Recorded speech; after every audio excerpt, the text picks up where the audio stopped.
This is Good to Go Creations. And this is a Ford Mustang. We're going to give it a tune-up by changing. We're going to change the coil, the wires, and the spark plugs, and the air filter.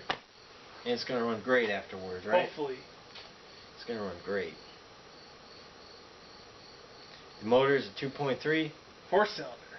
Makes about 90 horsepower. When it was new. So it's probably making like 60 horsepower. I highly doubt it.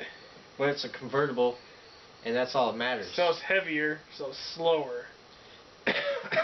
Yeah, but it don't matter, because no matter what, it's going to run good, and it's a convertible. See what it did? Look at this. They cut it different. I didn't notice that. I know. They cut. Oh, they're stupid. I'm never going to that person ever again. And they charged me $20. It's awful. Man. Pretty disappointed in them. Wow. Dropped my coil. Probably is not going to be as coily now. Maybe that coils it up more. Added coils. Okay, next on the list is a coil. This is a coil. Spark plugs. These are spark plugs. Alright, let's do this for real though. Okay, for real. Okay, first thing on the list is this coil I bought. It's from BWD. It's a generic cheap coil. Is it? I thought it was like the brand of NASCAR. I don't know, every time I buy stuff it's Don't they have this like brand. NASCAR on them? I don't know. Anyway, this is what it looks like. It's got a lot of coils in there and it makes stuff happen. Next, we got some spark plugs.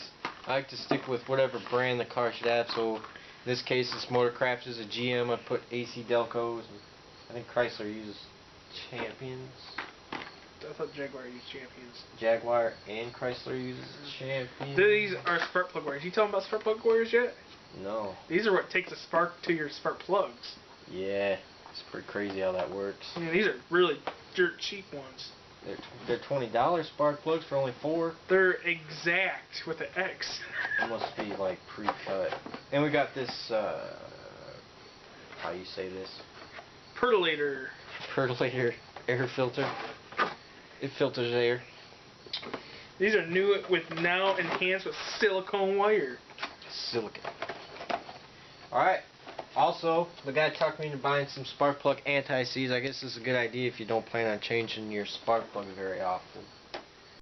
This car is a huge piece of junk. Most powerful engine in the world.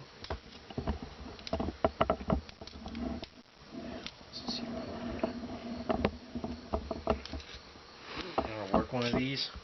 What are you trying to do? Trying to get to open and get the knife out though. Is that the one from Gillette? That's a Gerber. Ooh, so it's actually a real one. Okay, pop this up.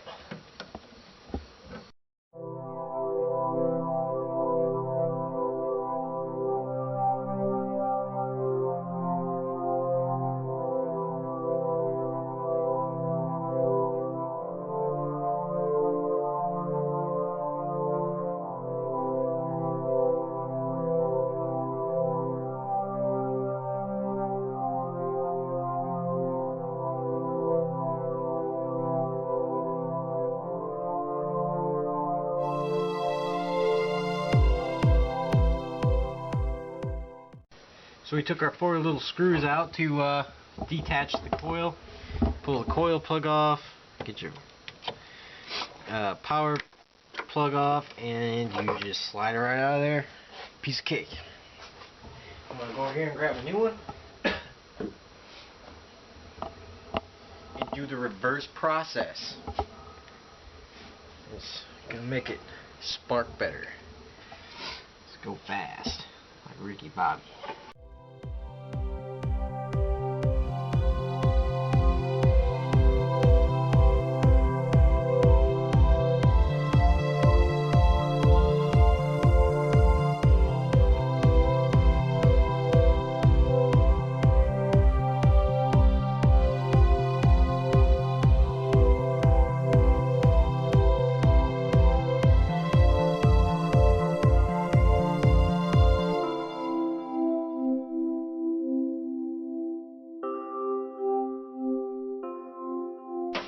Okay, I bolted the new coil in, and I plugged in the power.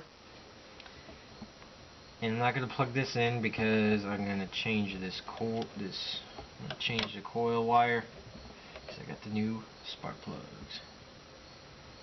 And I think I'm going to change the spark plugs first, because I'm going to try to keep these spark plug wires in order, because unlike my partner here, I just don't yank them all up and try to figure out the firing order for the next couple days.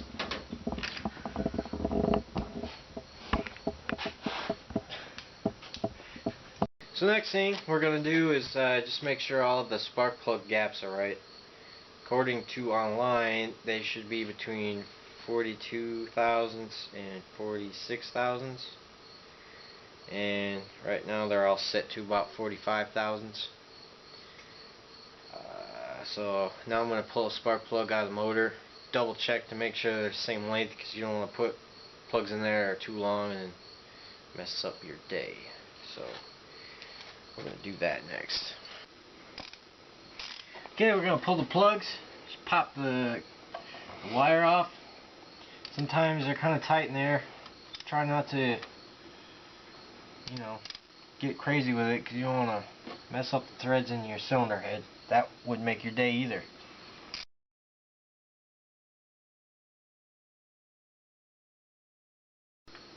Haha, success. So, as you can see, these spark plugs are the same length, so shouldn't have an issue going in. Bought a little anti-seize, put on the threads of these, so next time you go to take them out, they won't be too tight. And when we put them in, we're only going to thread them in. I think typically spark plugs call for like 15 foot-pounds, so you don't want to torque them in there too hard. Just, you know, snug them up. The last thing you want to do is strip the threads in that cylinder head. That's like the one thing that could go wrong.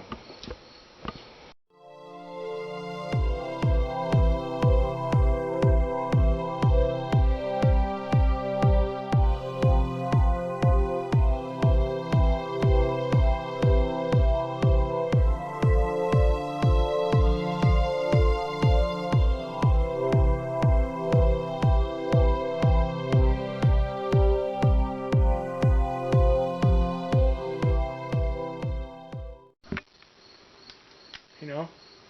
That is the worst spark plug I've ever seen come out of a motor. During an engine tune-up, we like to take a break with a nice refreshing Coca-Cola.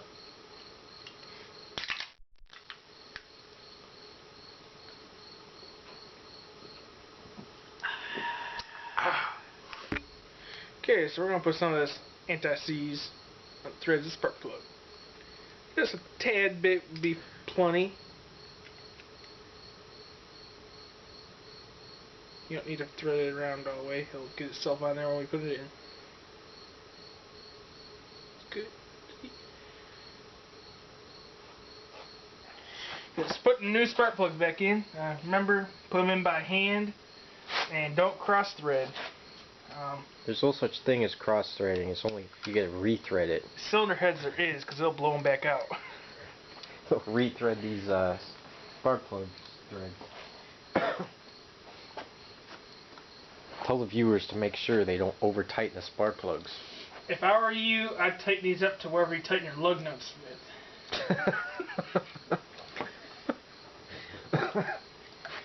That's false information. Don't do that.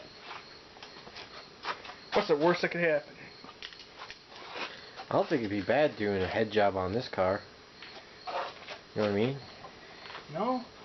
Can't be like twin cam all over. Should have showed the viewers how to change spark plugs in a V6 GM car. First, get your ratchet strap and pull the engine forward so you can get to the back.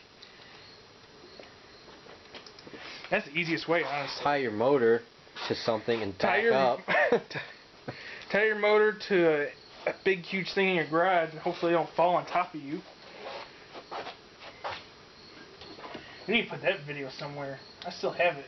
I think what we did was we blocked the back wheels or something, and then I had you put the car in reverse. And made the motor go forward after we unhooked those mounts. It like jumped forward. Okay, but my newest We way. ratchet strapped it down to stay like that. Well, I think we chained it, but now I actually bought ratchet straps.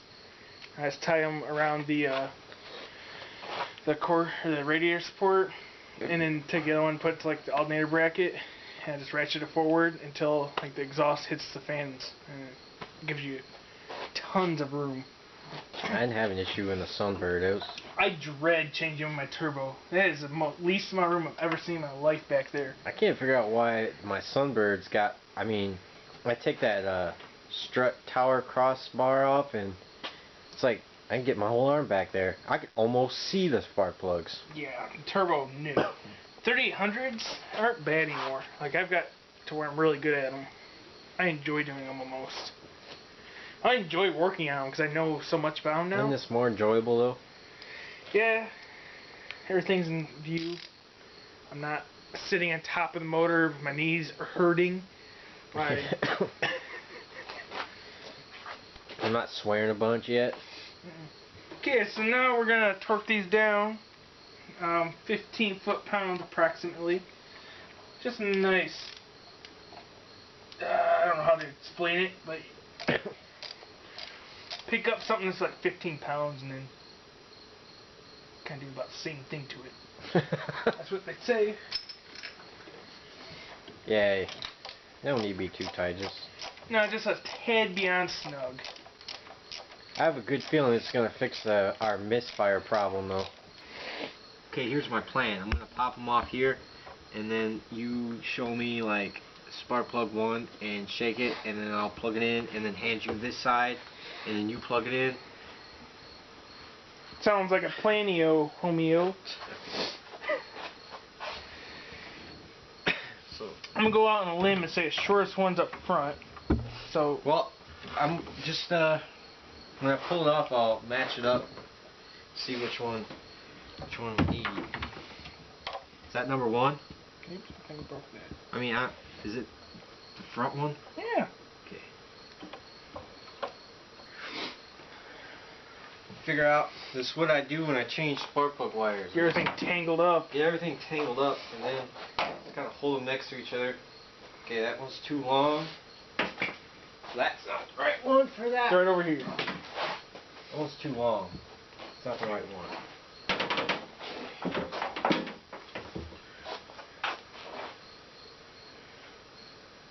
That looks about right. This one's too long. Too long? Wait. Nope, this one's the right one. Okay. I'm gonna put this, and you're gonna plug it in. Plug it in, plug it in.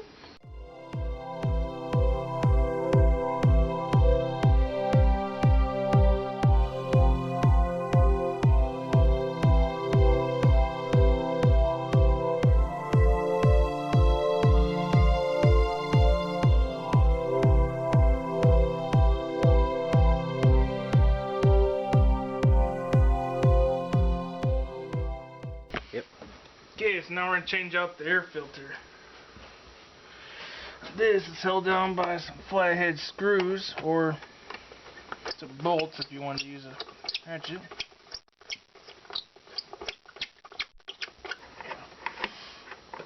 Okay, so now you can pull it off. Watch out for these vacuum lines here. You can pop them off, don't forget to put them back on. There's a dirty air filter down there. Grime. Do the breathe test.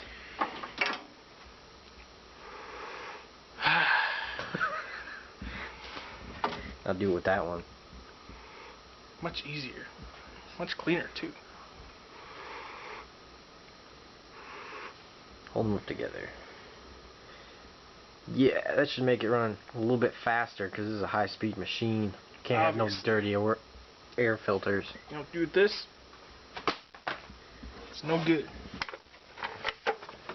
Put the new one back in, make sure it's centered. And you take this box and make sure it's all around it. Don't pinch the vacuum line like this, like I was just about ready to do. Yeah, this is an older car, so it's still got vacuum stuff all over the place.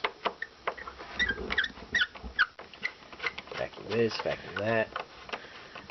Retighten these to approximately till you can't turn anymore with a screwdriver. Put the grimy vacuum line back on. And this homemade one somebody made, so who knows what's going on there.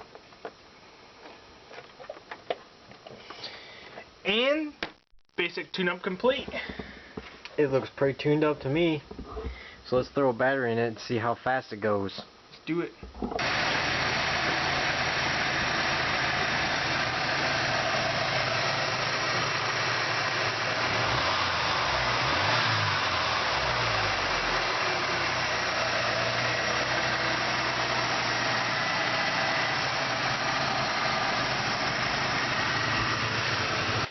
Well, what's our verdict? It runs better. I think it runs like pretty good. It has had a real bad miss and pretty much just run like junk. Now it runs smooth. It's not exactly fast, but it'll get you down the road. Cruises the road nice. No missing.